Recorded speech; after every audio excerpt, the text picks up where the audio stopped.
is something that has way more meaning and way more depth, perspective, a lot more for me as a person, and a lot more I can offer to people. I can actually see what I can offer for people and what's the value I can bring into the world with my stuff.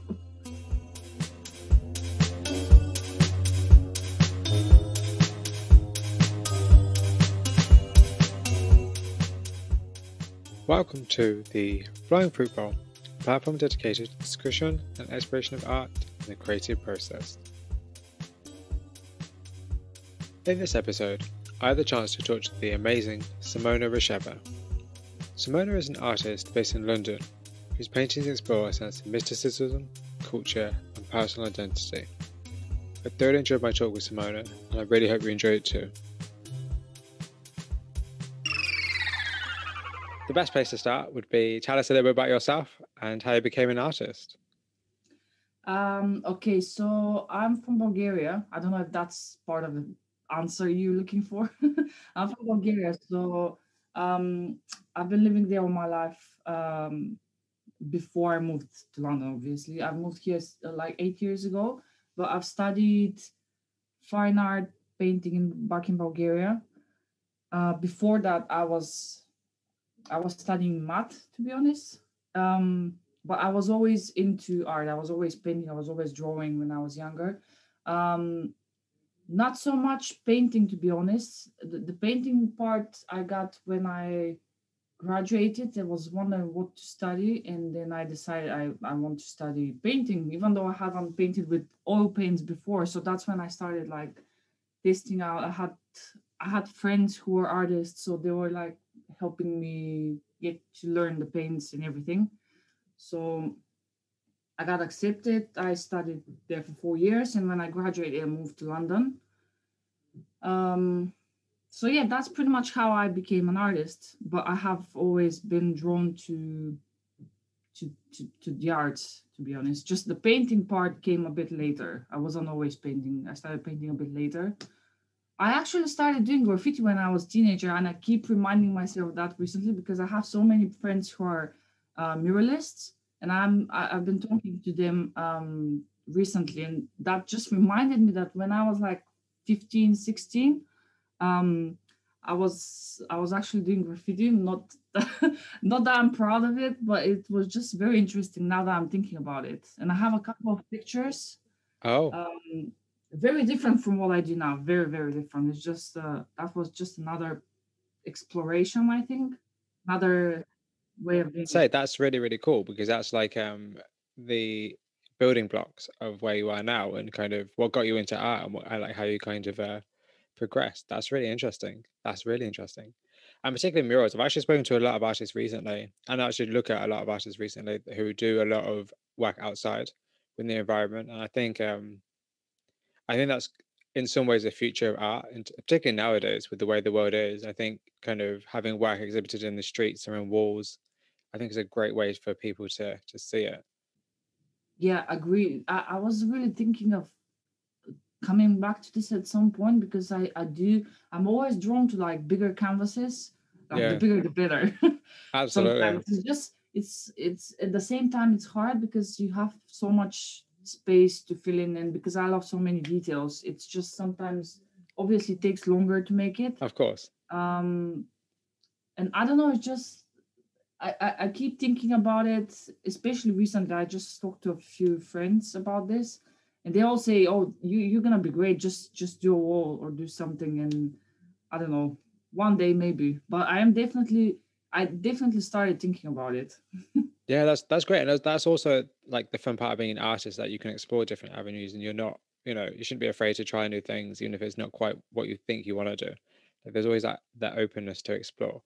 Yeah, I'm always open to new things as well. So it's yeah, like you said, there's no limit really. Just because I paint with oils doesn't mean I can't do a wall or I can't do, I don't know, graphic stuff, which I'm just open to anything. And honestly, since I had the baby, which is now he's not a baby anymore, he's one.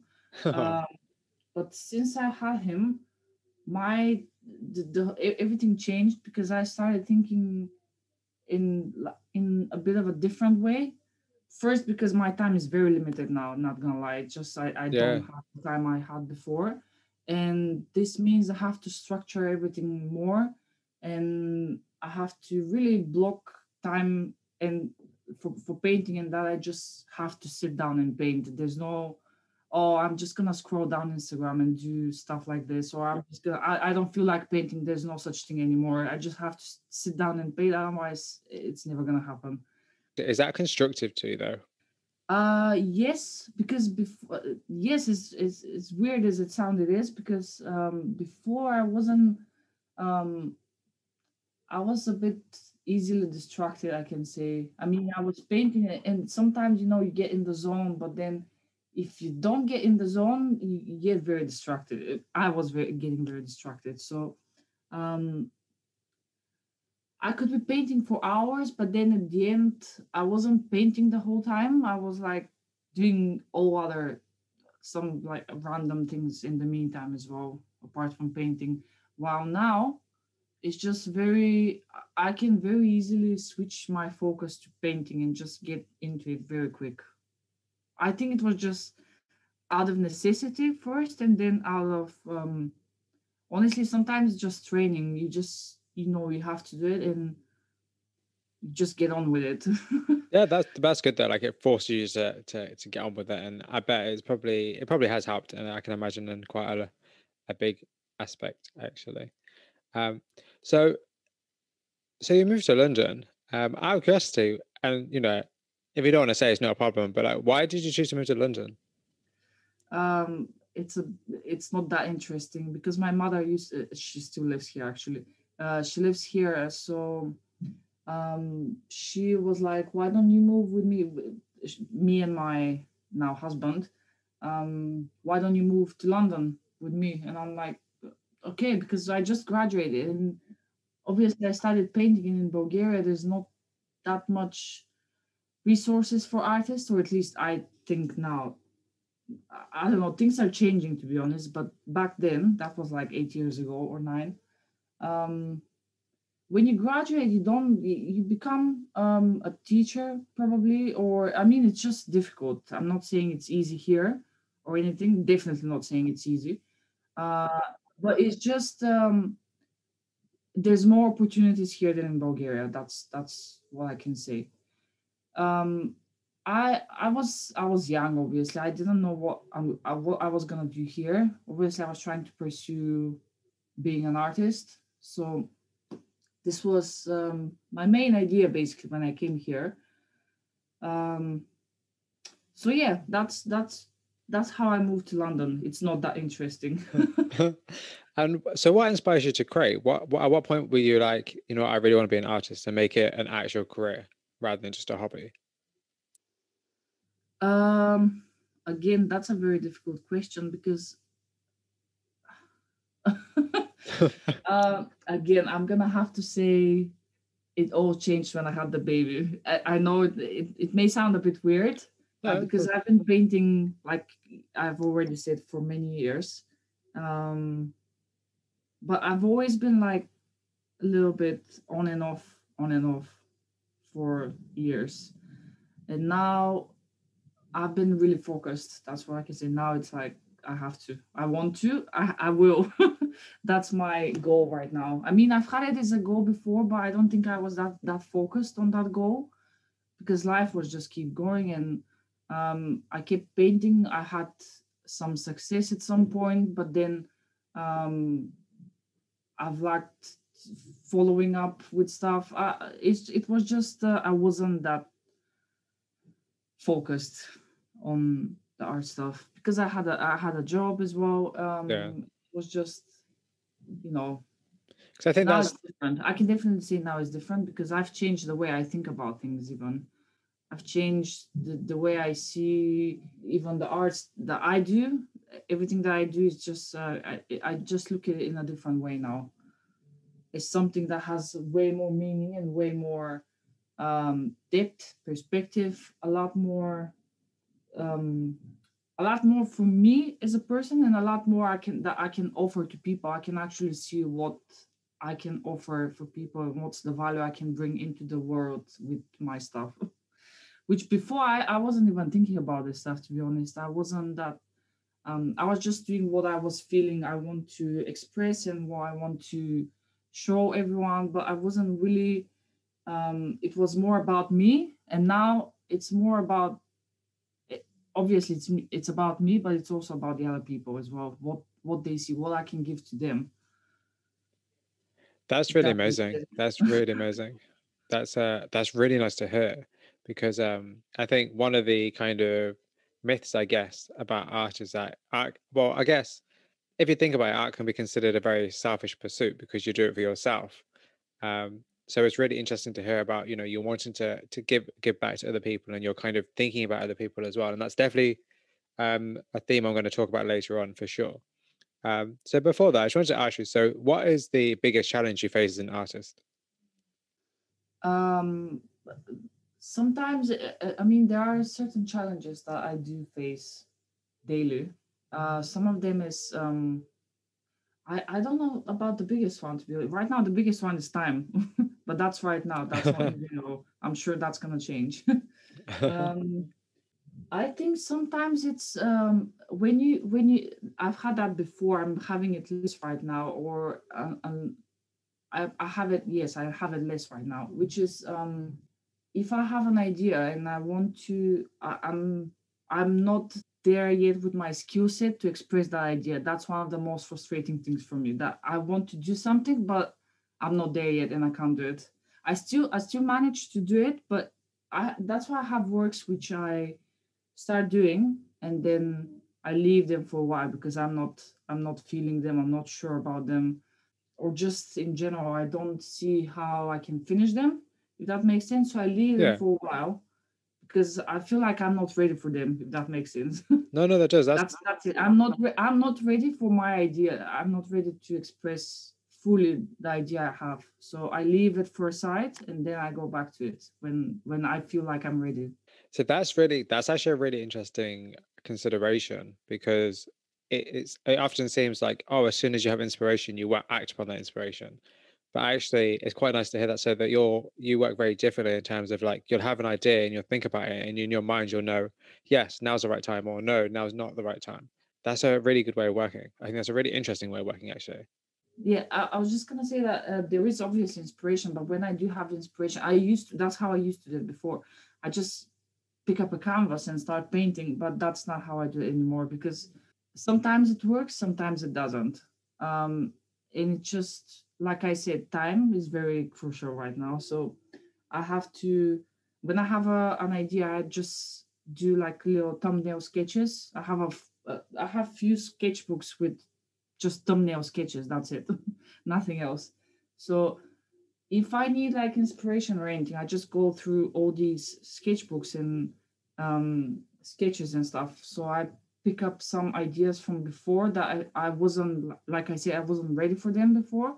So I look at them and then I either recreate them or just add more things or just change them a little bit. And then some of them are just speaking to me later, if that makes sense, because Yeah, I, of I have course. some ideas and so I don't forget them. It's like writing down your thoughts, but it's just like Absolutely, yes. visually.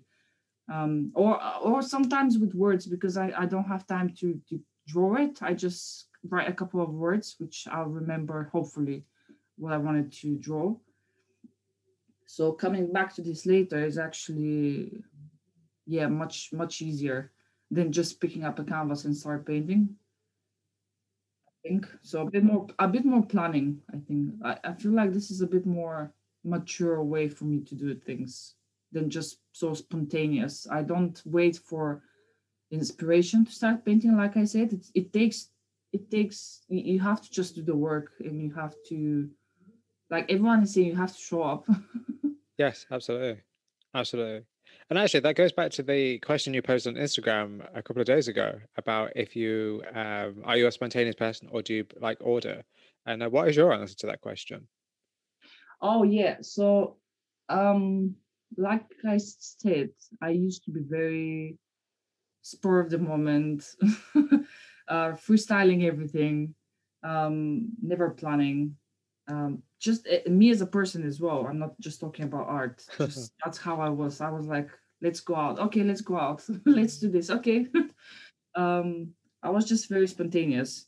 Now I actually prefer to have things a bit more in order. I'm not talking about schedules and stuff, even though I do prefer sometimes to have a schedule. I think this is like my math background as well. Speaking now, I do like puzzles and stuff.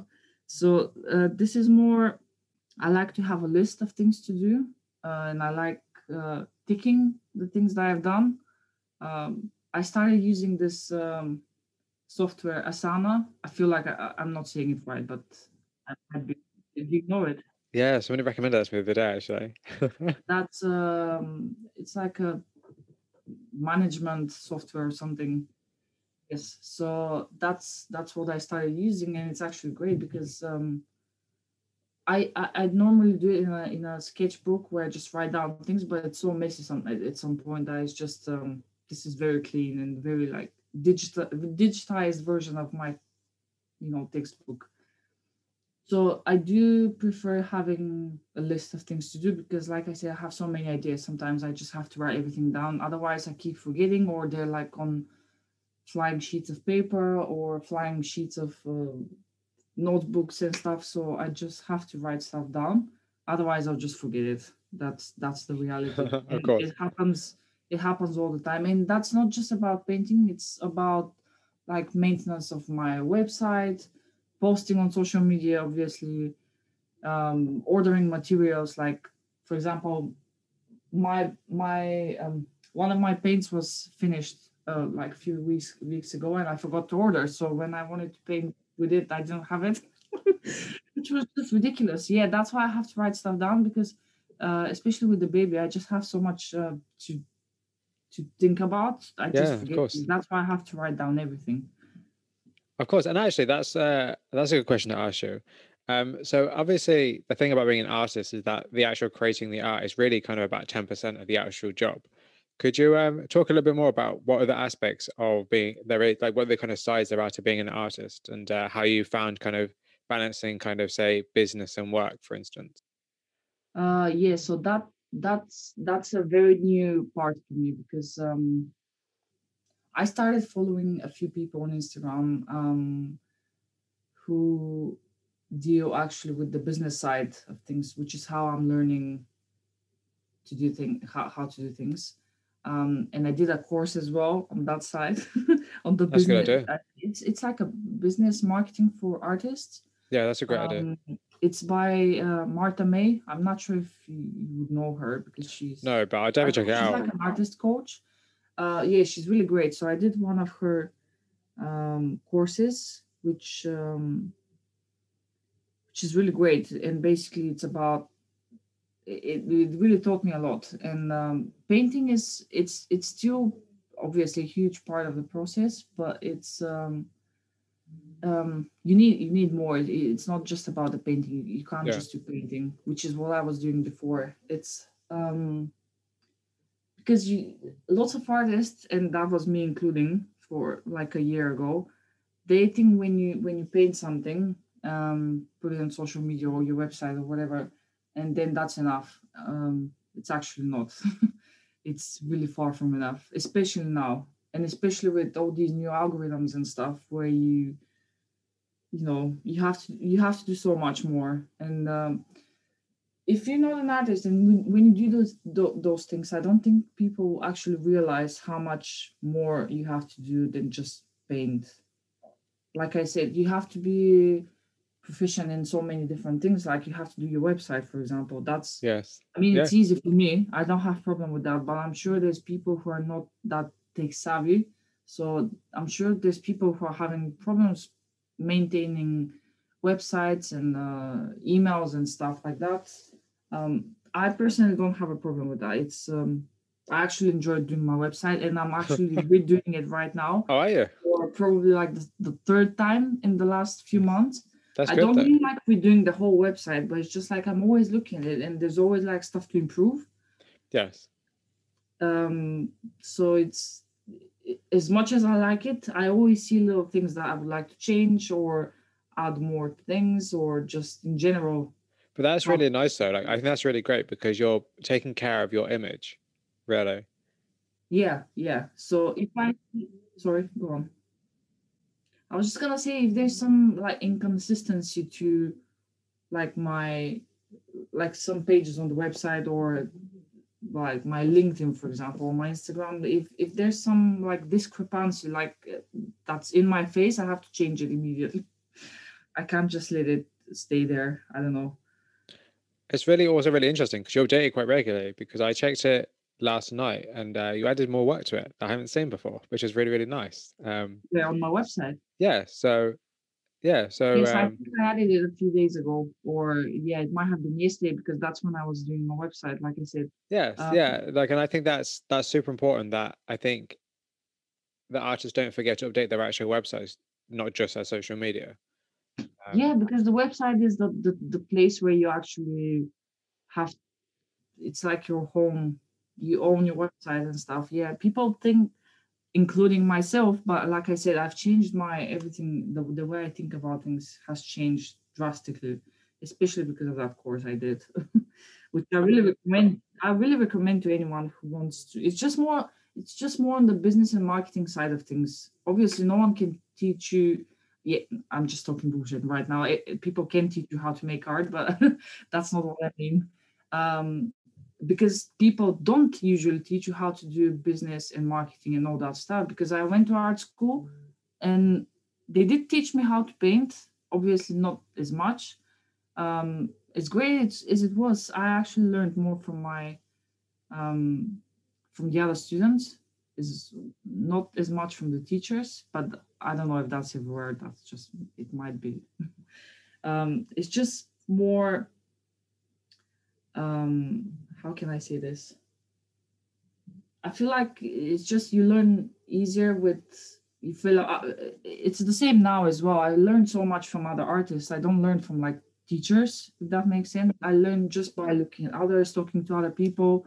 Um, so yeah, but they don't teach you business or marketing and stuff like that. So that's a really important part of of art, I think. Absolutely. So let's talk a bit about your work because your work is really, really fascinating. It has a lot of different layers and a lot of different kind of, it has a lot of meaning and a lot of just, it's very different as well, which I think is quite interesting because, you know, I look at a lot of art and I don't know, there's something about it that really struck me and I really liked it. Um, Oh, thank you. I love hearing that. I think what I like most about it is that, you know, there are so many layers to it. So, like, talk a bit. If you don't mind, can you talk a bit about your choice to use Bulgarian folklore in your work, and yeah, and how that kind of adds to the themes you'd like to look at and explore? Okay, so that actually started quite recently. I wasn't always painting stuff like this. I've always had fascination in people and like human form, but that has changed a few years ago. Um, I wasn't that interested in like folklore and ethnic stuff, especially from Bulgaria. Uh, while I was, it's not that. I mean, yeah, it's interesting to me. I don't know if it's interesting to other people. I was reading this book about Sumeria. I hope I'm saying it right. Sumerian, like ancient Babylon and stuff. And I saw this Yeah. the symbol there, which later on I saw pretty much the same in embroidered dress from Bulgaria. But I saw it Oh. in this album a friend of mine was showing me or something. Later on, when I was trying to find that book and I was trying to find that symbol, I couldn't find it because I wanted to compare it Oh. later on. But that thing actually like unlocked my fascination with this because I realized this same symbol has existed like what is it like 3 4,000 years 4,000 BC, and then it has the same symbol right now. And then I started looking more into this stuff. I've always had like more fascination in symbolism, mythology, that kind of stuff. So I was interested in that already, but then I related it to like Bulgarian culture, folklore, all of that. So I started looking more into this subject, which I wasn't, like I said, I wasn't interested in that before. So there isn't that much information. So it wasn't that easy to find what I was looking for, which is more about the meaning behind all these embroidery designs. What's this? What they represent? Because it's not just an embroidery that's just a flower or something. I mean, there's obviously flowers and stuff, but even the flowers mean something. So they have like a Yeah. protective layer. They have some sort of force in them, and the people who are embroidering the dresses, it's not just dresses. It's like the clothes, let's say. Um, they're putting some energy into them, so they're embroidering that energy into the dresses, which people, when they're wearing, obviously that transcends into them. If that makes sense. So that was really Yeah, of interesting to course. me. I No. think that's not just for Bulgaria, obviously, that's for all Yeah. the, because Bulgaria is really like, it's a very ancient, it has very ancient history as well. So we have um it's just we have historical objects in cities of like 6000 BC, which is earlier than Sumeria. And the more you read about these things, the more you realize it's all interconnected. There's like symbols from all over the world which mean the same thing, obviously slightly different. Like we have this symbol which is called Karatica in Bulgaria. You can find the same one in Peru, for example. You can find the same one in Taiwan, I think. Not Taiwan, sorry, Thailand. um, so you can't see the same symbols all around the world, and it's interesting because you, these people they had no connection between them. So it just makes you think, how is that symbol in so many cultures, which is what I was really interested in, to be honest. And that leads me to like Carl Jung's, for example, create collective subconscious, which is Yes, you absolutely. know what it is, I'm assuming. Yeah. Yeah. So yeah, it's just very, everything is connected, and the more you read, the more you realize that it's not.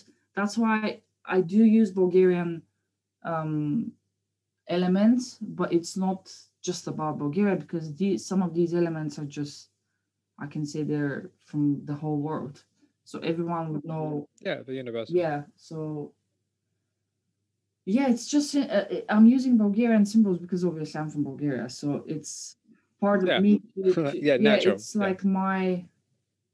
I recently did an interview with Gita Joshi, and I, because there was another question that I just wanted to quote something, which is one of my favorite quotes by Terry Pratchett, which is, if you don't know where you're Yeah. coming from, you don't know where you are, and if you don't know where you are, you don't know where you're going.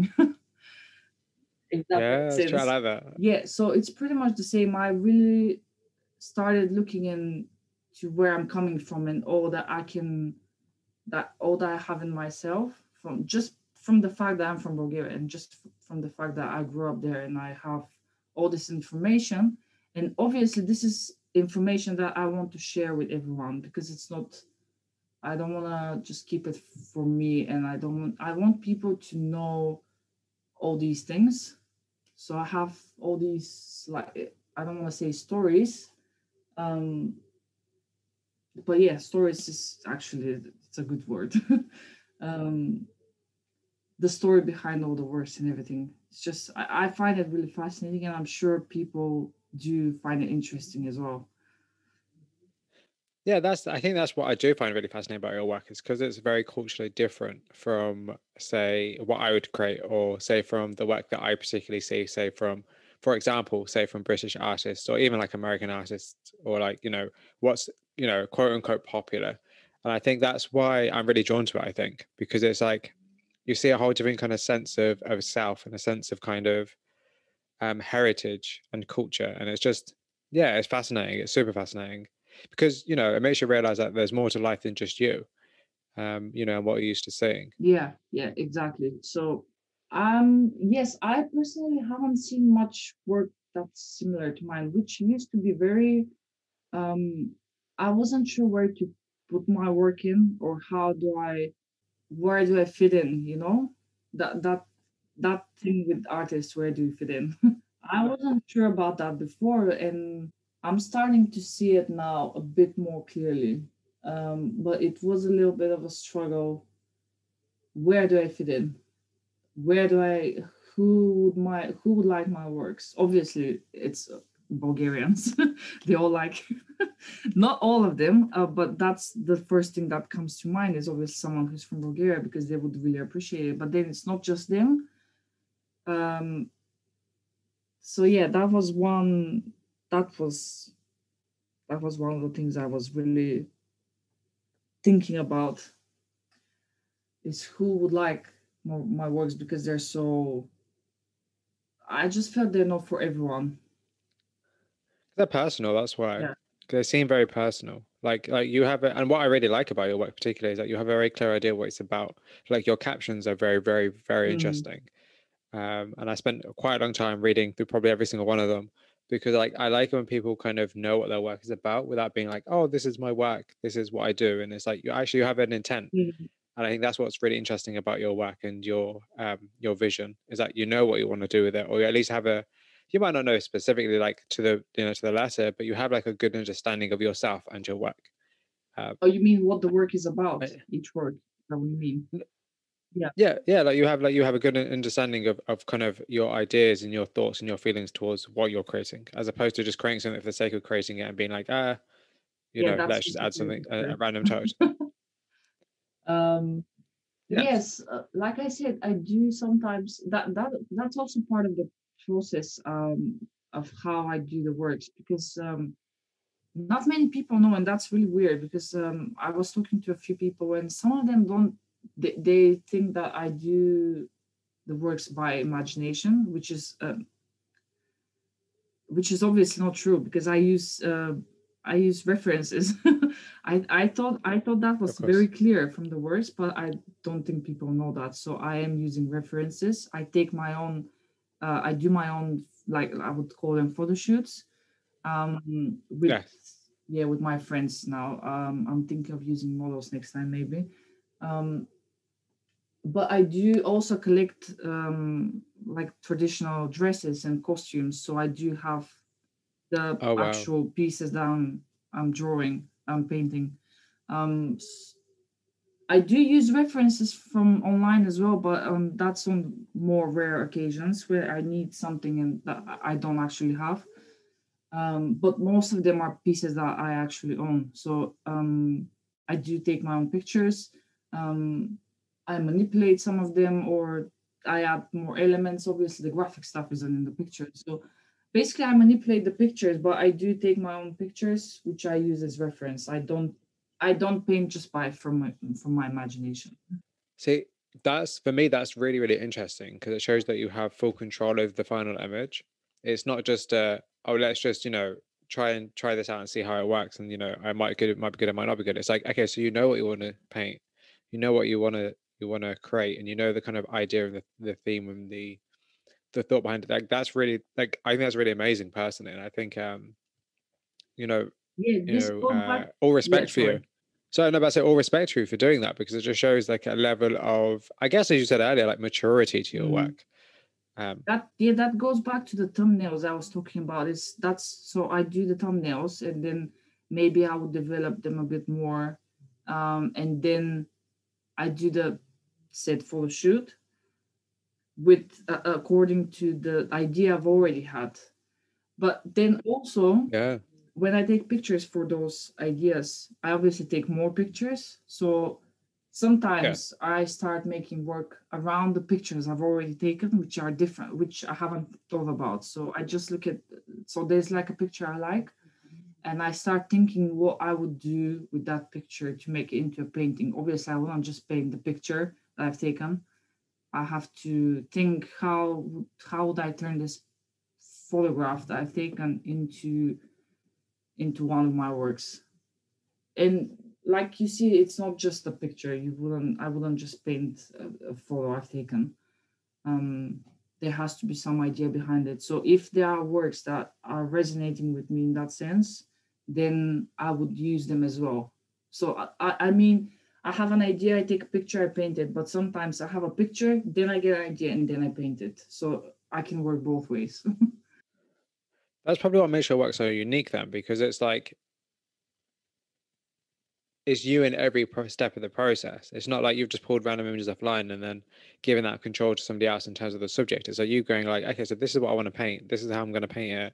These are the photos I'm going to use that I've taken myself. Like that's really, really cool. Like I really respect that a lot. I think that's that's really incredible because that's time and effort. You don't have to do that. You could just put it off the internet, like, yo, this is cool, this is it. But like, no, that's good. That's like a good intention, Yeah, because you know. it would be easy to get something on the internet. Yeah, agree.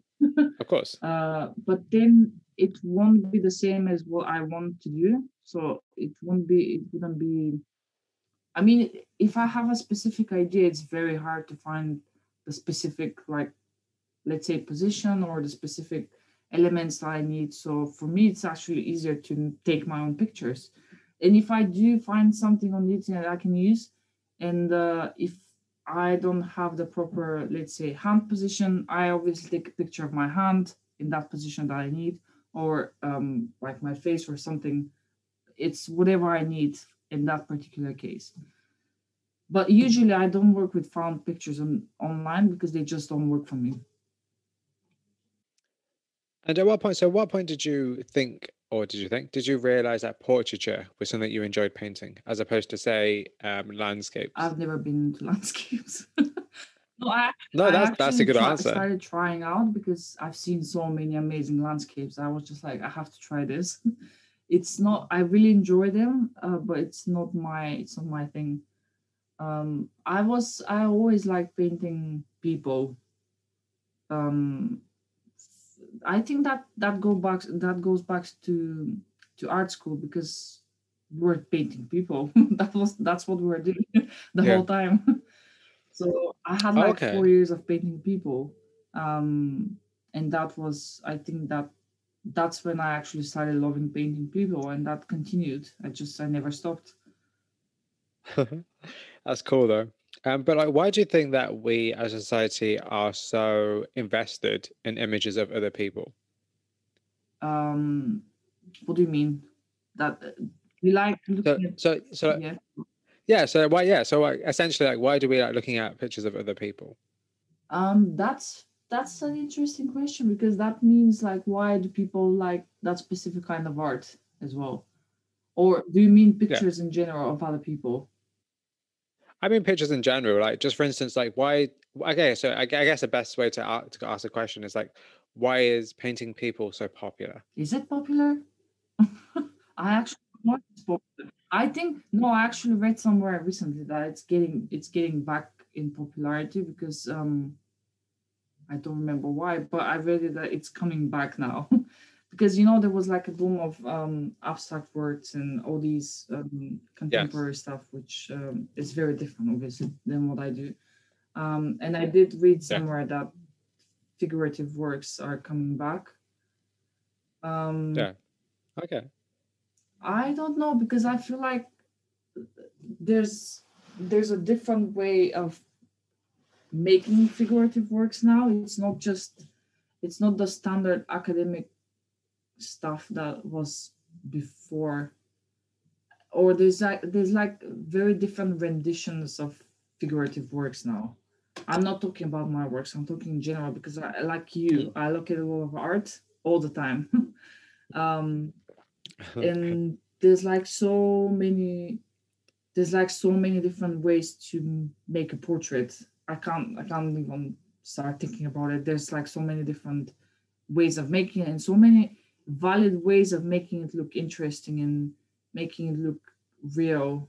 And it doesn't have to be realistic portrait, it's like with real emotions and real thoughts behind it. But I don't know, it just for me it's always been interesting looking at portraits and people. It's just that there's more. When you paint someone, there's just some energy behind that person. When you paint a landscape, I'm not saying there's no energy, it's just different. Yeah, no, I think I don't know. Yeah, I I don't think want to people sound like paint. Yeah. I have something against landscapes or anything. I'm just saying it is there's a Oh very no, of different course not. energy there. It's like natural energy, which is very different than people. It's just with people. There's also not just energy. There's also emotions. There's also like background.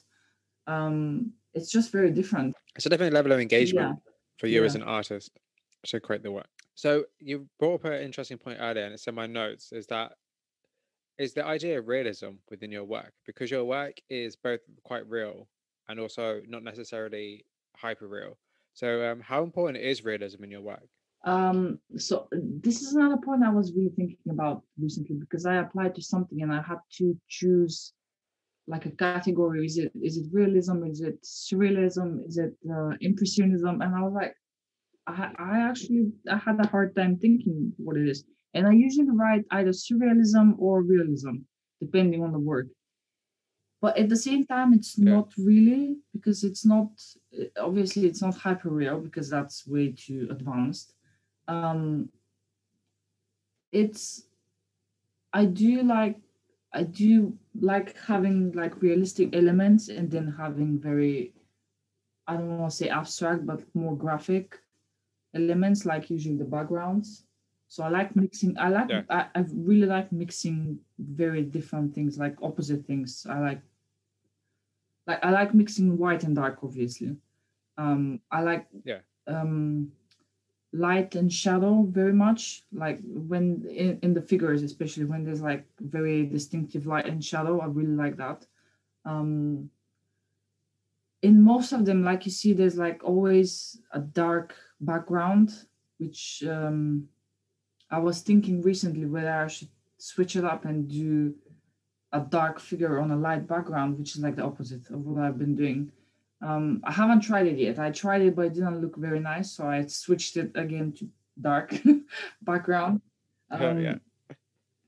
So yeah, I just really like opposites, and that's very. That's really cool. I think it's in all my works. So I like when it's there is an element of realism and then an element of something else. So either like I said, either abstract or even the way I paint, with the paint brushes, I like very Yeah. clean um, areas, usually like the skin or something that's very like clean and I don't want to say polished, but yeah, let's say clean.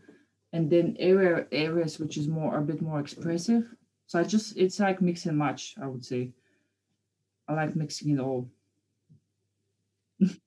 That's really interesting, and I think that's a great way of working because it gives you the opportunity to decide like how you want to continue.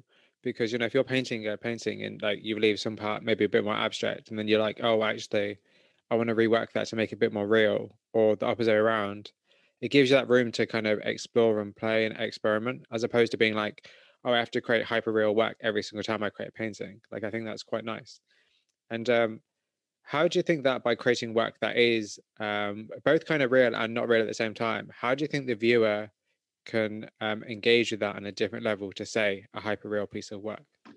That again depends on the if the person is drawn more towards the realistic part or the not so realistic part. So if someone wants to look at if someone who likes like happy real, for example, I'm not sure if they're gonna like as much these works because they're not hyperreal. They do tend towards the Yeah. realism. I've heard this term. I've heard it a few times, and obviously they are a bit different. It's called magic realism. I don't know if that's. Oh, I have heard of it. I know. I haven't heard of that. No. Okay, yeah, have a look too. I think it's more in America to be honest, because Yeah. they have very they have very different kind of works in America. Some like specific artists. I can't really tell you a name right now. There's like galleries I follow and Yeah. artists I follow. I just can't think of some right now. Um, who working like the subjects are very specific and they all do mix hyper real with I don't want to say surreal, but it's magic realism. That's what it is. Do you mean like lowbrow? Um, Not so much. Low bar is more. It's a bit different than that.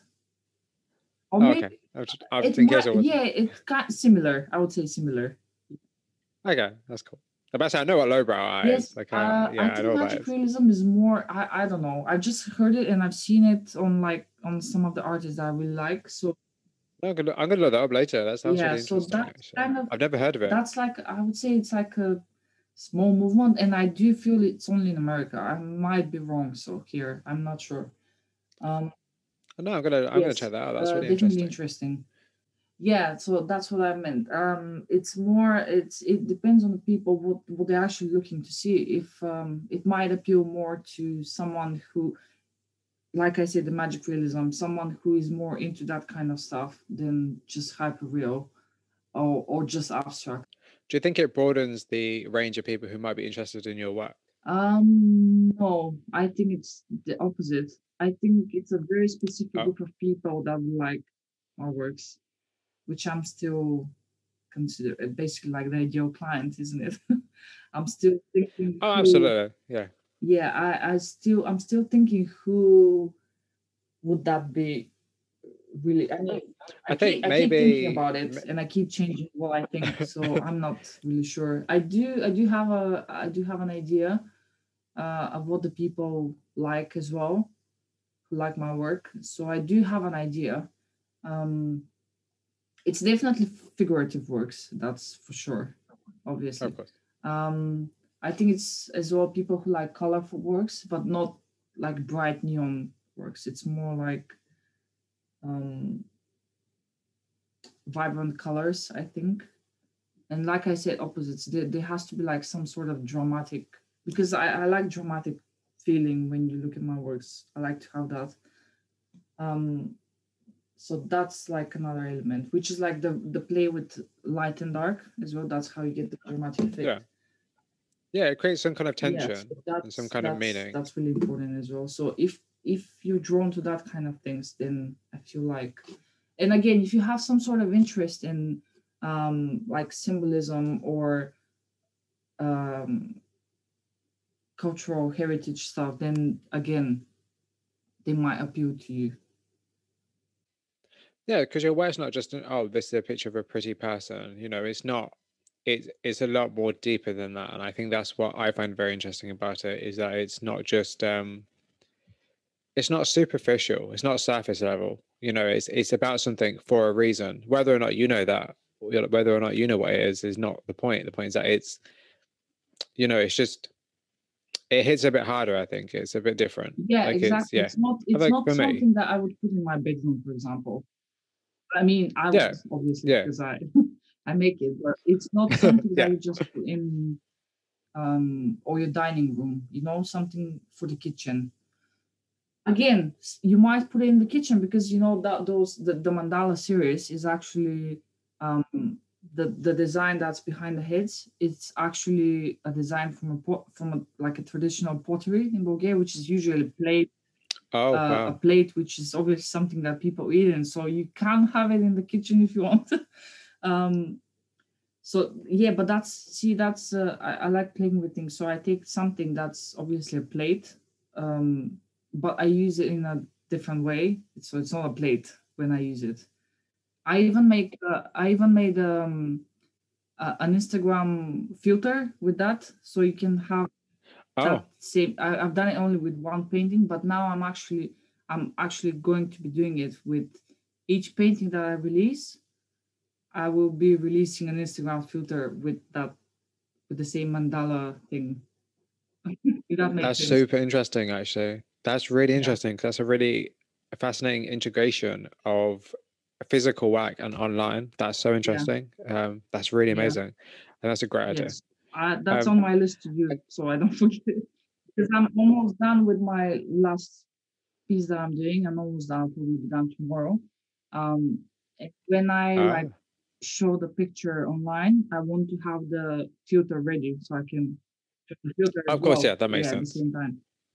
Yeah, actually, so can you talk a bit about your Mandala series? Like, what was the kind of catalyst for the series, and how has it developed as you've progressed through it? Yeah, so that's really interesting because it took a very different route from my other works because of that mandala thing, which is actually, like I said, that's very traditional pottery design in Bulgaria, um, which is usually on plates or bowls or cups, or it's like these casseroles for baking and stuff, but they make Yeah. them, it's like glazing. So these are like glazed paints and everything that people use on uh, on these, what's it called? Yeah, pottery, like ceramics.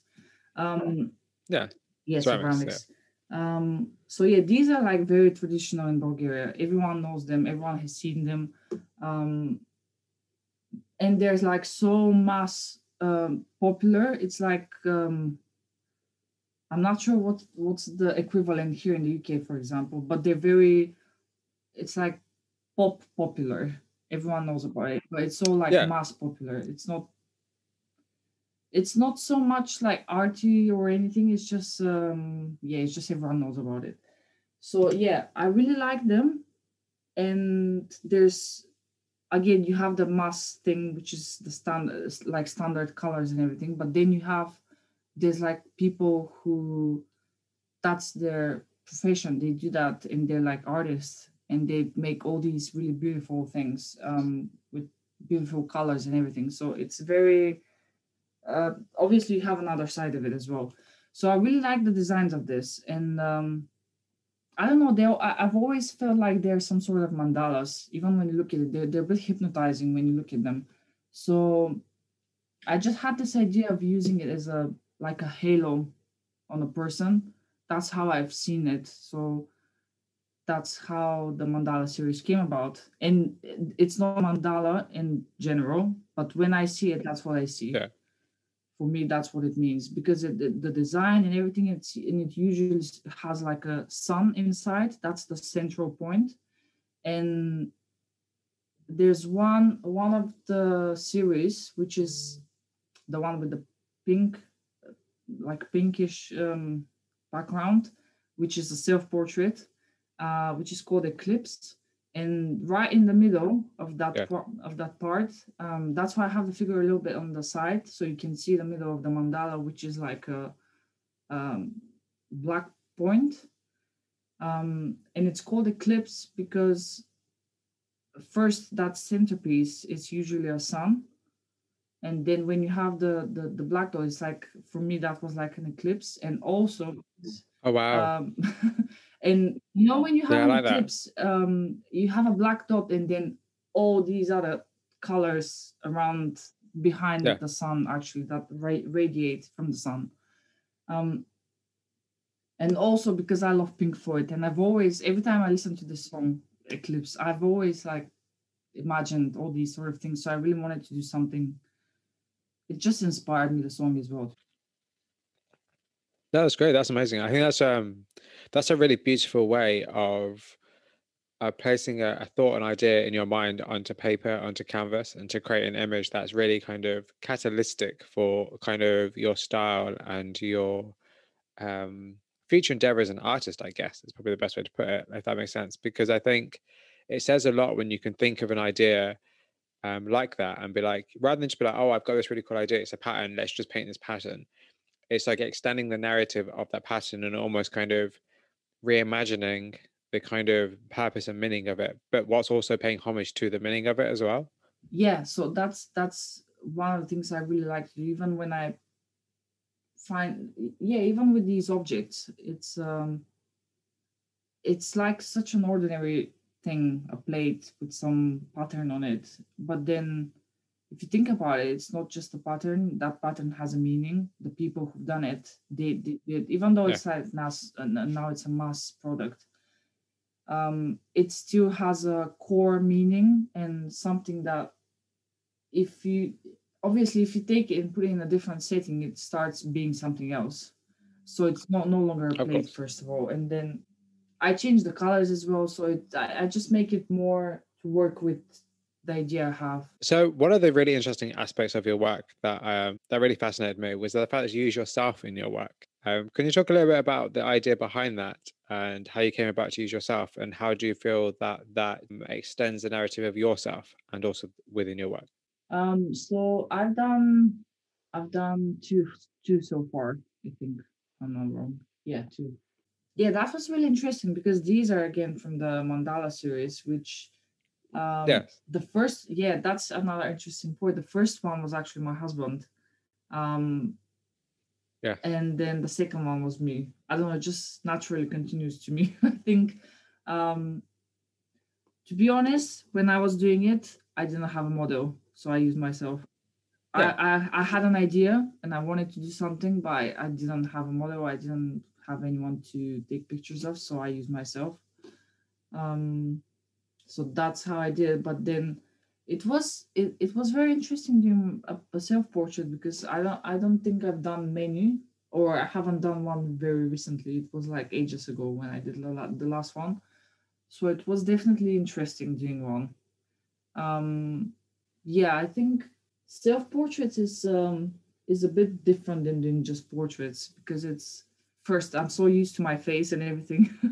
It's just painting it and trying to get the idea of what I want in the work, and just not get focused on how I paint myself. I think Yeah. that was a bit difficult, and just trying to get the work, the whole painting to work in itself, and just ignore the fact that's me, and just look at it as a, obviously because I'm not doing a portrait really, I'm just doing a painting and using myself as a reference, so I'm not really doing a portrait of myself, if that makes sense. I'm using my Yeah. It's face. like it's a Yeah, likeness. yeah. I don't, it's Yeah. So I think I've been doing it against as well. It's just I don't mind doing it. I think I personally, I think it's really interesting. I think self portraiture is very, very interesting, and I think it's yeah, it really fascinates me because it becomes because it asks so many questions of the viewer and of the artist in terms of like what's the artist's intention, and kind of like how does that relate, how does that change their work because they're within the work themselves. And I don't know, I think there's just a lot of intriguing questions that can be asked within a self portrait that aren't necessarily asked within a normal standard portrait of somebody else, because it's like you have to kind of open up to yourself Yeah, almost. yeah, exactly. It is definitely different, and it's definitely harder, I think, to do self portraits. And I even think the works that I did as self portraits are really, for example, the second one, which is Eclipse number two, um, Yes. where I have, I have this element of the threads running through almost all my works. But then on the second self portrait, I have something on my forehead I did, which is like it looks like a hole, but it is a hole, but it's I would say it's my logo. If you've seen it, Yeah. it's like these two symbols, which basically is my name, not my name, my initials in like old Bulgarian, which is like Glagolic. Um, so Okay. that's the thing I have on my forehead is really the first letter, which is S, obviously in that old language. Um, and also these words, this is really interesting because those letters in the old alphabet actually means something. Each letter has a meaning. So my Oh wow. initials in the alphabet means say the words, which is also really interesting Oh because for me, I used to have such hard time talking about my work and just opening up about these things in general. yeah. So even the fact that I started using these is like a symbol of my, instead of writing my name, I just write, these, it's like a signature, I would say, like a stamp. I use it as a stamp as well, instead of my name. It is technically my name, but it also means pretty much it says say the words. That's the meaning behind it. So I have um I think the S means words. So that's what I have on my forehead, and that's where you see the threads inside. So that for me was really, how do I say it? it's like it's the real opening up, because first I have the stamp on my forehead, and then you see all that's inside, which are all the threads, which is like the one of the main symbols in my works, running inside, and which is basically in my head.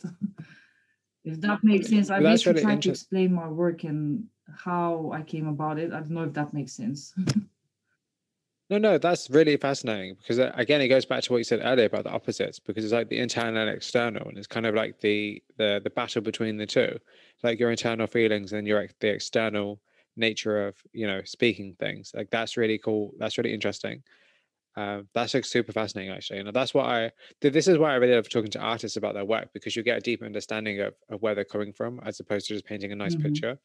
Which is why I try So to yeah, keep. that's super fascinating. Yeah, sorry, I keep talking No, over it. no, sorry, I was continue. gonna say Sorry. that that's why I try to put on my website for each work, apart from my statement and stuff, which I try to keep concise and everything. In Yeah. each of the works, if you go into each of the works, I try to have a few sentences about the work, what it means, Yes, inspiration, and all absolutely. of that. For some of them, I have more. For some of them, I have less, depending on on the work, because some of them are like really meaningful for many reasons for me and just in general what I've done there.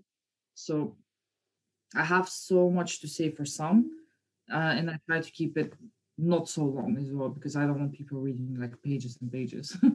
So I try to keep everything in like a few sentences just to give them an idea of what it is.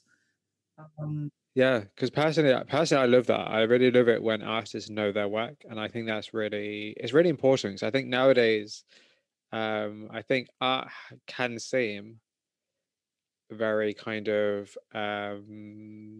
quick and easy, like a quick fix. You just see an image, you like it.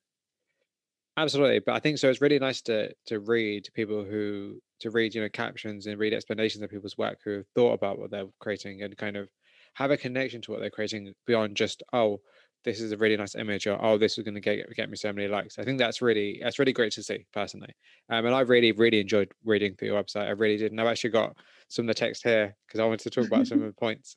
But yeah, I really enjoyed it personally. Just I like reading and I like understanding people's work. yeah, I like it too And as well, and I love reading it. And sometimes when I see um it can have double meaning as well, because when you see someone that you really like, yeah. some works that you really enjoy, and then you read the let's say a description or information, and then it's something like whatever, and then do you actually stop liking the work, or do you like it the same, or Yes, because you're told what it's about. And actually, that's a good question to ask you. So, how do you kind of choose to create some kind of ambiguity in your work so that you're not telling people, oh, this work is strictly about this, but then you're also kind of directing them to the idea, if that makes any sense? yes, it makes sense, because like, I mean, that's pretty much with our art. You can, what it means to me doesn't necessarily have to mean the same thing for you. Of course. So I have my own ideas in each work, but then you can see something completely different. And then I have, yeah, like you say, it's like a narrative. So I start like the story, and then each person viewing it can continue the story in his own way. So it doesn't Yes. necessarily have to. I don't necessarily say this work is about that, or this work is about, yeah. Yes. I think also as an artist, your work probably, the meaning of it probably evolves and changes the way that, depending on who looks at it as well.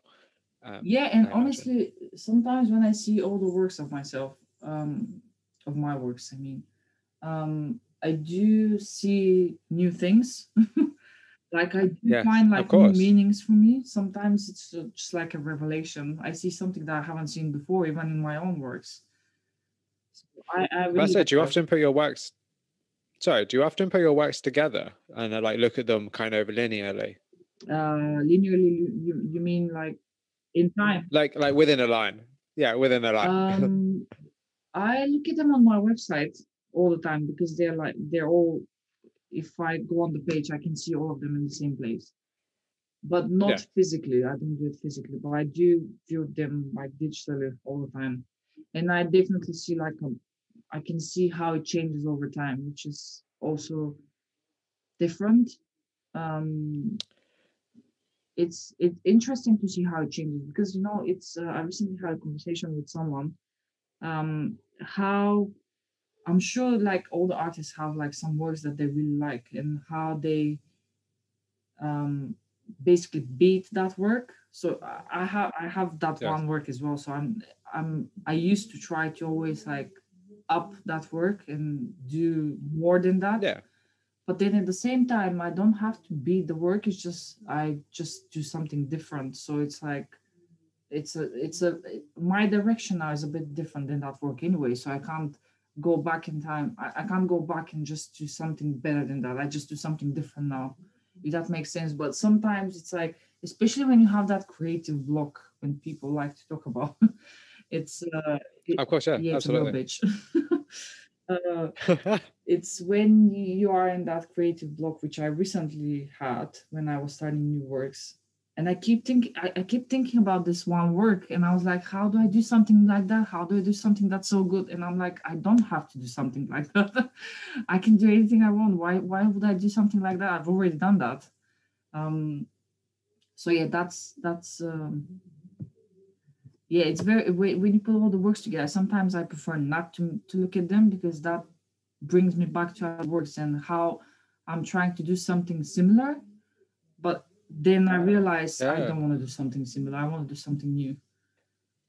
That's actually a really interesting consideration because I've never thought about like the pressure that artists put on themselves to, Oh yeah, to have a yeah, yeah, certain yeah, bar, like they set a bar for themselves, and then they're like, oh, I have to beat this last painting, or I have to do something better than this, and I have to yeah. progress. But it's I think it's also like not.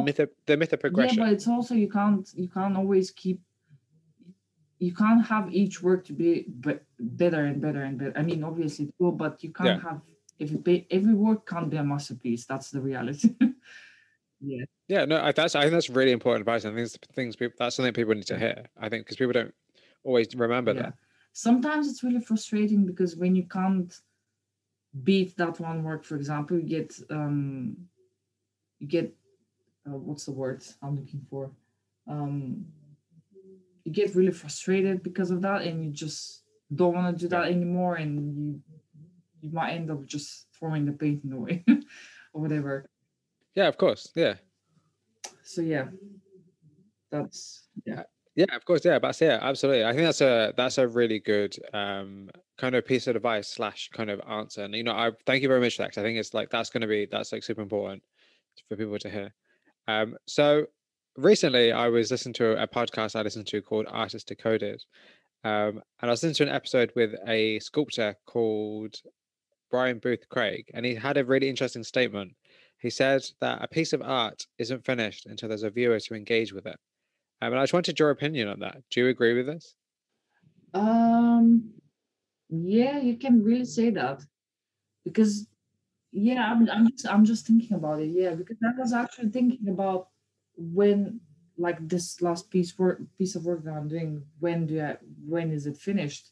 Usually it's finished when I'm like I can't do it anymore, or when I feel like if I keep doing it, I'm just I can just keep on going, and at just point I just have to stop. Or there's like this inner feeling of completion. I can't really explain it, but yeah, that's like if a tree falls down in the forest and no one is there to hear it, did the tree make any sound? Yeah, so it's pretty much the same statement.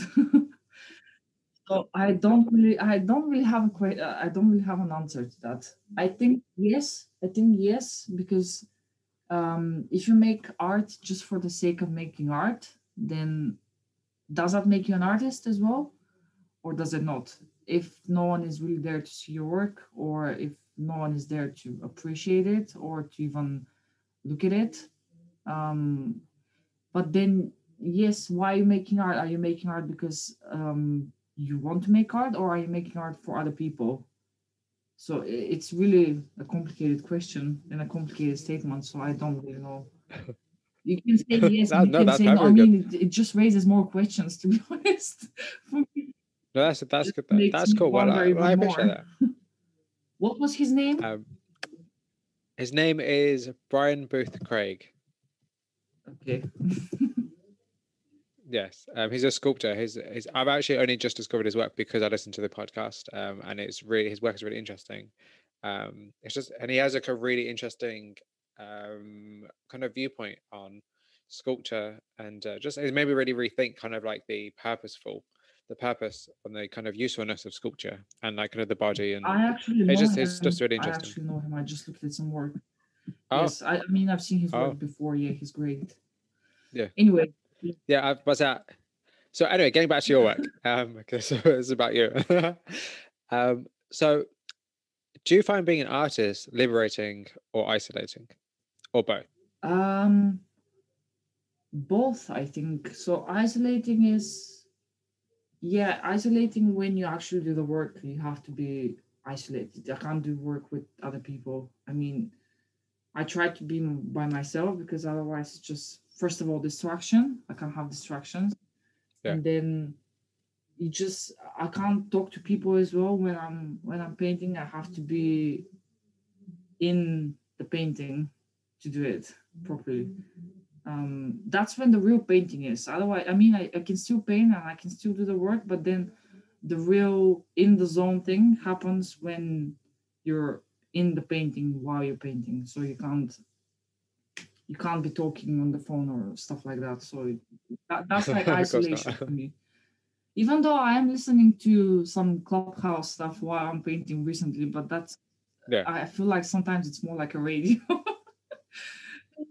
No, absolutely. I think people need some kind of like background Yeah, noise. sometimes, yeah. Or I don't even listen to music sometimes most of the time, to be honest. Oh, Yeah, sometimes it's just I prefer silence and just my thoughts. And because like I said, I don't have much time, so it's not like I'm there for hours and hours and hours of like silence. And that's then true. when you hear pin drop, it's like, what's going on? But sometimes there's a lot of beauty in silence, I think, personally. I think we should all be a little bit more silent. I think the world's a little bit too noisy Yeah. sometimes. I Yeah, think, yeah, I think people rely on noise too much yeah. sometimes. Sometimes you just need some quiet. I just prefer it quiet. I know most people prefer like music or something when they're painting. I just prefer some quiet, to be honest. And then, like you said, liberation is. I think the real liberation is when you do something and it's like the whole act of creation. I think is the liberation for me when you create something out of nothing and you had this idea which you end up expressing on the canvas, and just the whole process is I find very liberating. For me, that's what it is. That's awesome. I think that's great. I think that's the way you'd want to feel. You want to feel like you're making a difference to your own life. If not, not just everybody else's or other people's, but also your own life as well. And you want to find the value in the work you do for yourself as well, not just necessarily for other people. And I think that's kind of the power of being an artist, I think, personally. Yeah, so Um, when it comes to like my feel not feelings, yeah, my yeah, let's say my feelings towards being an artist, I can say that's one part of it. um and it's just the whole thing is like this very inner desire to create something. It's very hard to describe sometimes. It's just of it's course, yeah. there. It's like this force inside you and you just have to do something with it. It can't just stay there. It's you have this force, so you have to use it and you have to do something with it. It's like when Yeah, your foot itches, you have to scratch it, right? yeah, yeah, very much so. Yeah, very much so. That's a great opinion. Yeah, it's like an itch you have to scratch, and it's like you don't know where it comes from. It's just it has to be Yeah. done. And I think that's a very across the board feeling for a lot of artists. I think it's a very natural response for people. When I ask people, why do they create? A lot of people just say like, they're compelled to create. It's not from any particular reason. It's just they feel that way. And I feel like if you're a creative person, you instinctively know, Yeah, exactly. things mean a bit more to you. So like, the idea of creating something, it's important to you, but you can't say why it's important. It just is. Yeah, and it's creative people are not just artists. There's so many creative people who did Of course. obviously in creative so many different creative ways. So it's just it's a different outlet. So, but the creative force is there, and I think actually every person has a creative force. It's just they express it in a very different way. With artists, it's like art. So I think that's the natural way of doing it. If you suppress that power and that energy you have within yourself, it's just gonna it's just gonna depress you, I think. That's Absolutely. And do you think, yeah, go on. sorry, and do you think that anybody can be an artist? Um Anybody that wants to be an artist, if someone doesn't want to be an artist, I don't think they can. Um but yeah, I don't think necessarily art has be to be like something you're born with or something like that. I think if you want to be an artist, then yeah, why not? You can. I mean, if you want to go to art school, for example, or something, I do think there's like a portion of like, let's say, talent, but Yeah. in these days, I'm not sure that's making much difference. Yeah, I don't think talent's really enough, to Yeah, be very honest. yeah, There's a lot of exactly. people who are You very, can very have talented. talent, but That yeah, doesn't make, that's not enough. So yeah, I definitely don't think it's enough. I think, which is a shame because I see so many talented artists and their work is just incredible, but it's not, particularly nowadays with like, as you said earlier, like algorithms and social media, it becomes more about other things than just talent. yeah, which is really Um, sad for those artists as well. And Absolutely. um, it's just yeah, but it's the world we live in, so we have to adapt. Of course, this is why I like doing stuff like this, like the Fine Fruit Bowl, and kind of just creating some kind of community, or kind of even like a directory of just interesting Mhm. artists and people talking about their own work and kind of getting a better, kind of peeling back the curtain, so to speak, of art and the creative process. I think that's why I like doing stuff like this. No, it's definitely interesting what you're doing. I'm a Well, fan. I appreciate that. So exhibitions and exhibiting your work. So you currently have an upcoming exhibition with Crate Magazine. Yes, and that was so it starts on the 15th of March, and Yes. it was curated by Gita Joshi again. I feel like Yeah. everything is even now she starts a magazine as well. I think she's great. She has a really great taste. I think we cover she and I have very similar taste in like art. So that's why I'm Yes. like really fond of her. Um, and I really like what she does and all the other things that she does actually. Um, yeah, and the show is gonna be really great, I think, because I've seen most of the artists, and I actually started sharing most of them, and like promoting the whole show and Uh, everything, but not just my work, like everyone else's work, because I think it's just so many great stuff there, from all over the world, which is also great because I am seeing all these new artists because like you, I love seeing new art and new artists and discovering new Absolutely. things, and there's just so many amazing things out there. um so yeah, that's really great, and it's going to be really interesting because I haven't actually done a show in a while, because of the baby Yeah. and everything. I've Of been course. off the grid for a while, so that's going to be like my first one. The only shame is that it's not gonna be a real one. It's gonna be a virtual show because most most Yes. most of Obviously, the with shows are everything going on. virtual now anyway. Um, yeah, I'm just really looking forward to it. I think it's gonna be really great. And how did the opportunity come about? So I've been following Gita and Create Magazine for a while. Create Magazine have actually published my work like a couple 2 years ago, I think. um, and they had an open call for this show, so I actually Oh, that's applied perfect. and got selected. And, That's really great. And how many? And actually, that's something that would be great to discuss. Actually, is like, so how many kind of open calls and some of your art not things like opportunities do you often search for or apply I for? I don't search for them anymore because I have a pretty good idea of what's going on throughout the year of the good one, let's say. Yeah. And then there are accounts on Instagram who actually do the research and they post about um, different open calls or prizes or something. Um, Also, to be honest, I just find on Instagram the accounts I follow, whether it's calories or like different accounts. They just share they have an open call, so that's how I usually find out about some things. Obviously, I don't get Yeah, accepted for all of them. I mean, I don't of get course. accepted in all the ones I apply for. So, uh, but I do apply. Yeah, I do apply. I think that's really amazing, personally. I think that's great. And I think that's great to see that you're chasing opportunities rather than waiting for them to come to you. And I think that's Oh great to yeah, see. yeah, And yeah. I think that's And I don't get discouraged when I don't get accepted, obviously, because otherwise I would be. of course. That's part of the Yeah, process. Like, rejection is part of the yeah. process. It's just, Because I do you get just accepted. try again. It's just I can't get accepted for everything. That's just I can't. Realistically, no one can be accepted for everything. Of So, course. Absolutely. And also it's good as well because it means that you're a bit more conscious of what you want and what you want to pick and the opportunities you would like to have.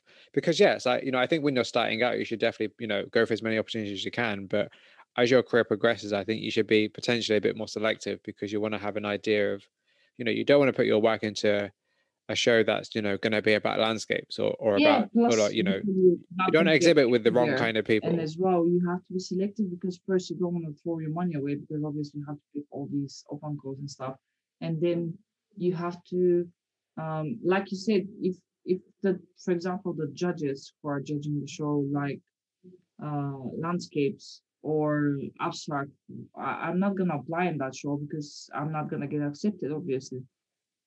Of course, Or yeah. if the show has a specific theme that doesn't work with me. So there's so many different like variables, but it's I think I think themed shows are a great idea, but I think the problem with themed shows is that themes are so broad.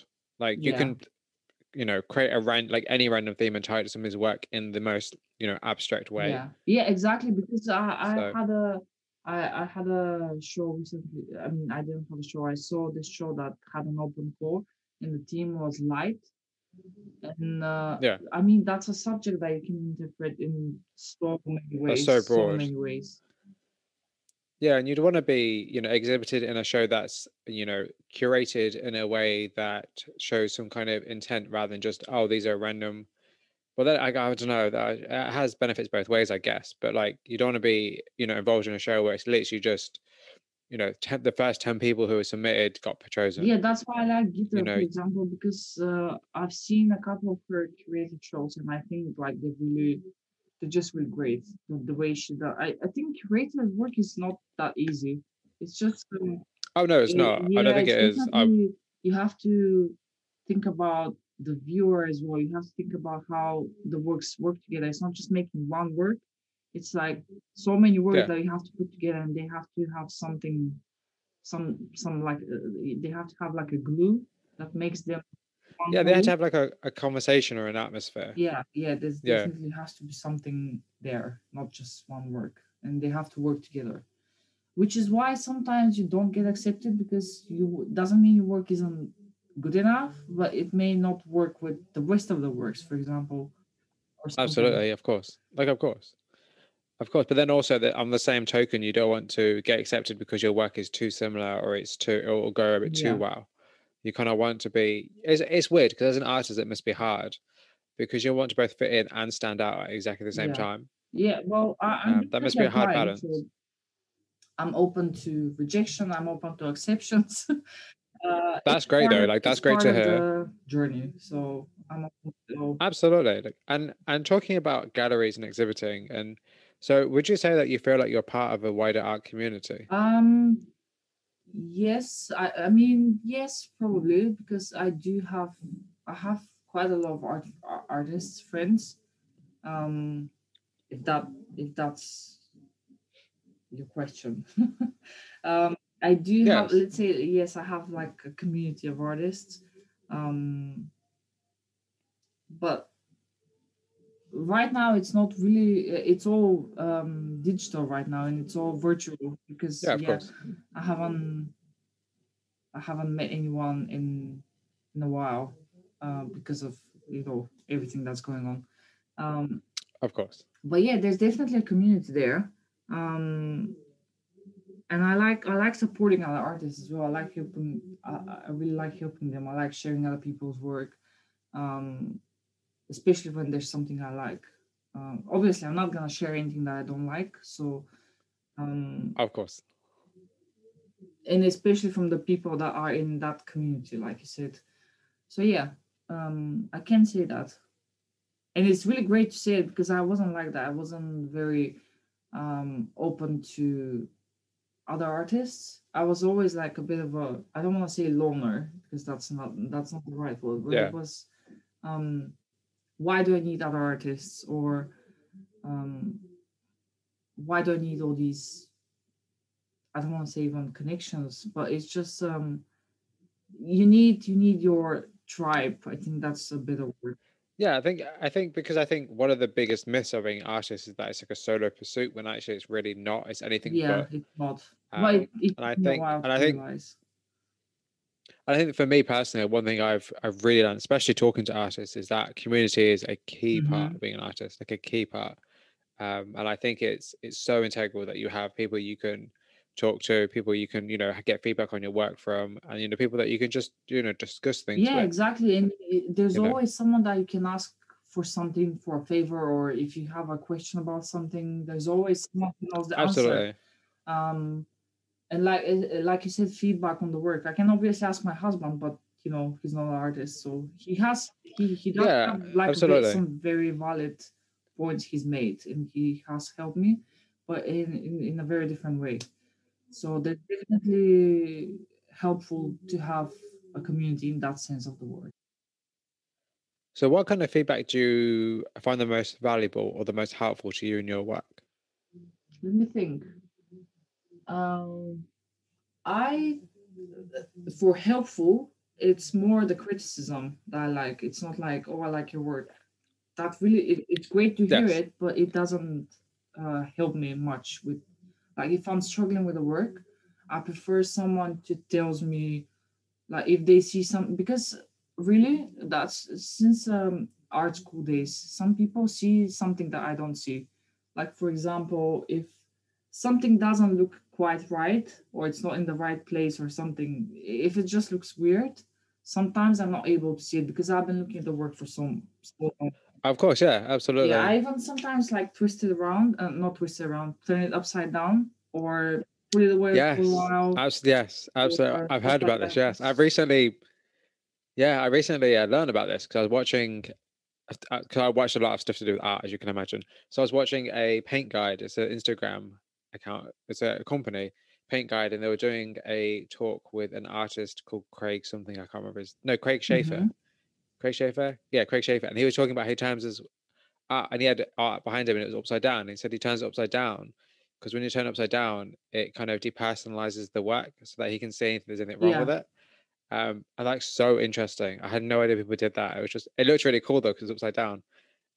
So yeah, I really, really like that a lot. I think it was really yeah. cool. Or you look at it in the It was really mirror, cool. which is pretty much the same. Because I have a mirror as well Yeah, in the room, yeah, so I can do both. Or that's amazing. I think that's really cool. That's really yeah, cool. it's just like a different Um, angle. So yeah, that's what I meant by criticism. Um, it's more criticism for me is more helpful than I don't even want to say praises. It's like yeah, because you get more out of it. Like there's more of a, because people are saying they like your work. Obviously, it's the confidence mm, boost, but if you didn't like your work, you wouldn't be posting it in the first place. So, like, you know, no, even if I like it's it, kind of a that's the bit thing. like, If I like it, and I get this feedback that something's not quite right, for example, that means that I've hmm, missed that part and I didn't see it because otherwise I would have fixed it or something like this. But that's more to do with, yeah, like in general, um, not in general about all my works, just in particular about one work what I'm talking about. Otherwise, in yeah. general, I don't think I've had that sort of comments, to be honest. Okay. So, how do you define yourself as an artist without putting yourself into too much of a box? Um, um, I never really thought That's about probably the that. worst Yeah, question to ask that's you. such a hard question. How do I define myself as an artist? Okay, first of all, I'm a figurative artist. I think that Yeah. comes without saying. Um, I like exploring. I'm not sure if that's the answer you're looking for, but I'm gonna answer anyway. I like exploring, um, obviously meaningful subjects and things that have a bit more like a spiritual side of it. Um, Yeah. I do like thinking about, in general, I do like thinking about these subjects. So I do have like a genuine interest in them. What's inside of us and what not what we're made of, but yeah, what we're made of, like inside, not the physical part of it, the like the whole energy side of it. Um, and I try to um, translate all my thoughts into my works in that sense. So how do you think that living in London has shaped your work? And do you think that it will help or hinder the kind of reception you'll get? It has actually helped my works because it like deepened my connection to Bulgaria, to be honest. So it was here that I started making these works. So it was like a trigger as well, I think. Um, at the same time, it helped me because I've seen so much art here. Obviously, London is a huge art scene. So I've seen so Of course. much art here and I've seen so many great artists and everything. So it has definitely changed my perspective on things and how I see art and the art I see and um, what's, I don't want to say what's popular, but it's still what's in the contemporary art world right now. So Yeah. seeing all this is obviously changing my view on my works. So yeah, That's a great answer. And what do you think it means to be a successful artist? And how do you measure the success of your own work?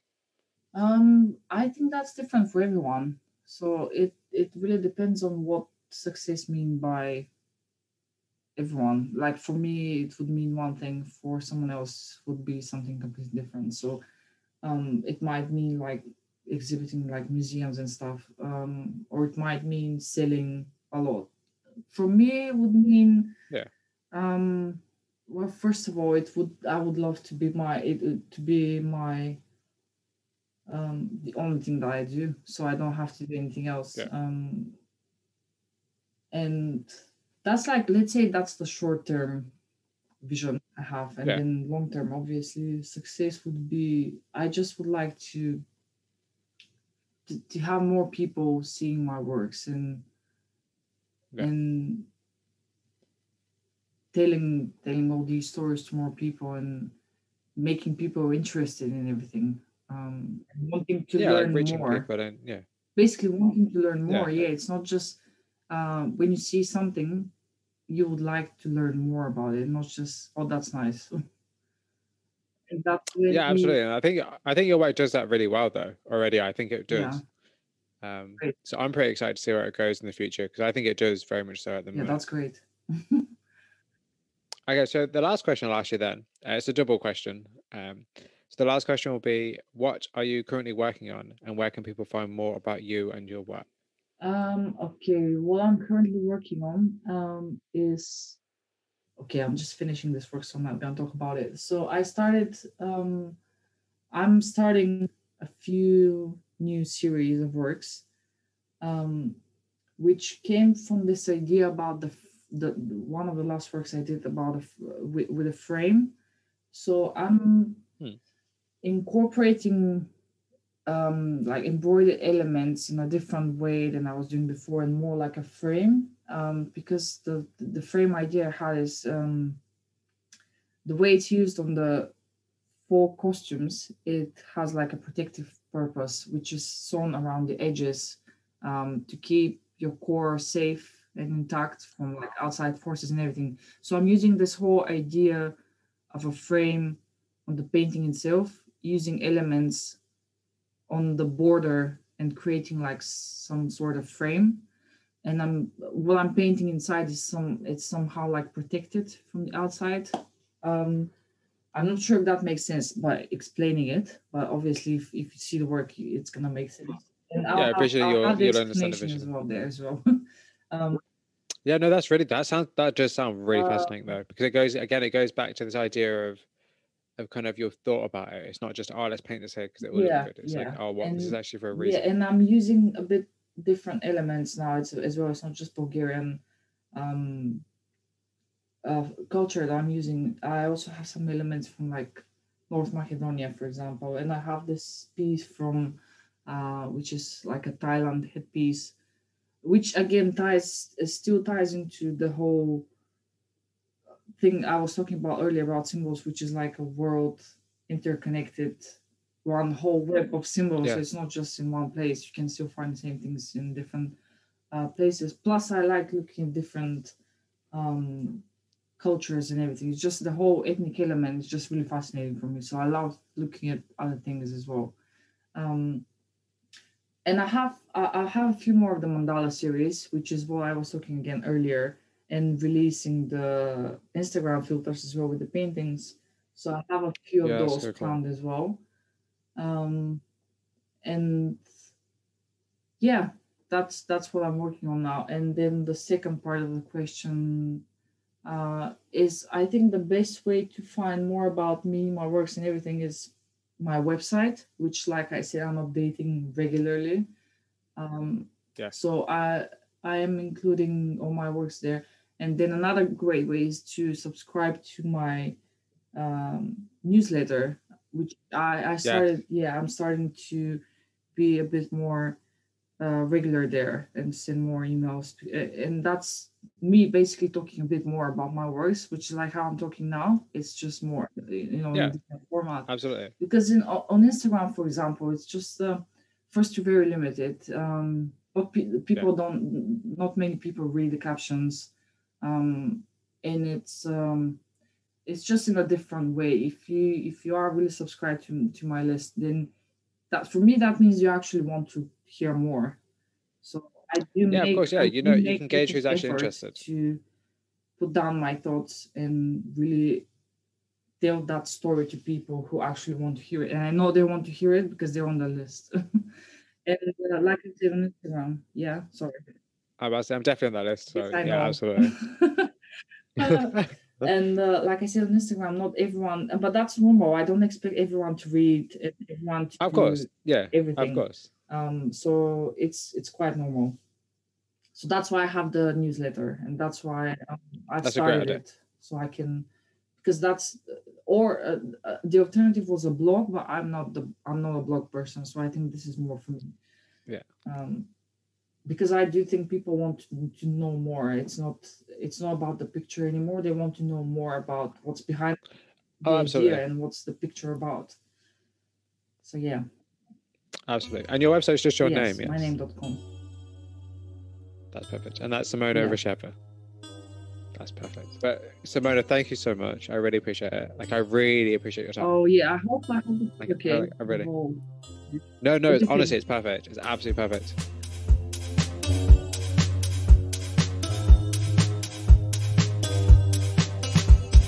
This concludes my interview with Simona Ruscheva. Thank you very much for listening. If you have any questions or comments about it, please send me an email via theflyingfruitbowl@gmail.com or via social media sites such as Instagram or Twitter. Also, the Flying Fruit Bowl audio interviews can now be found on a variety of sites such as Spotify, YouTube, Apple Music, or wherever you listen to podcasts. If you'd like to support the platform, please consider subscribing on any of those and sharing this interview with friends and family. Also, please don't forget to check out theflyingfruitbowl.co.uk for daily art inspiration, and please get in touch if you'd like a chance to be featured or interviewed. Once again, thank you so much for listening, and until next time folks, please stay safe.